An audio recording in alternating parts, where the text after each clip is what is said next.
കോട്ടയം നട്ടാശ്ശേരി വിഷ്ണുമംഗലം ക്രോധോത്ത് ശ്രീ മഹാവിഷ്ണു ക്ഷേത്രമാണിത്. ഈ ക്ഷേത്രത്തിന് മറ്റൊരു വിളിപ്പേരുണ്ട്. അത് ദക്ഷിണ ബദരി കേദാരം എന്നാണ്. അല്ലെങ്കിൽ ഹിന്ദിയിൽ പറയുകയാണെങ്കിൽ ദക്ഷിൺ ബദരി കേദാർ എന്നറിയപ്പെടുന്നു. എന്തുകൊണ്ടെന്നാൽ ഇവിടെ മഹാവിഷ്ണു പടിഞ്ഞാറോട്ടും ശ്രീ പരമേശ്വരൻ കിഴക്കോട്ടും ഇരിക്കുന്നു. വളരെ പ്രായമായ ആൾക്കാർക്കെല്ലാം ബദരി കേദാരമൊക്കെ എത്തിപ്പറ്റുക, അവിടെ പോയി തൊഴുക എന്നുള്ളത് വലിയ ആഗ്രഹമാണെങ്കിലും സാധിക്കുന്ന കാര്യമല്ല.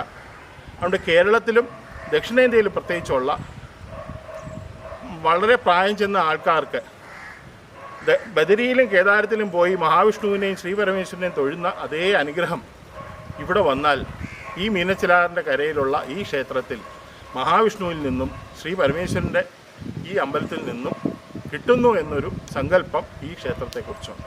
അങ്ങനെയാണ് ദക്ഷിണ ബദരി കേദാരം എന്ന പേര് ഈ ക്ഷേത്രത്തിന് കിട്ടിയത്.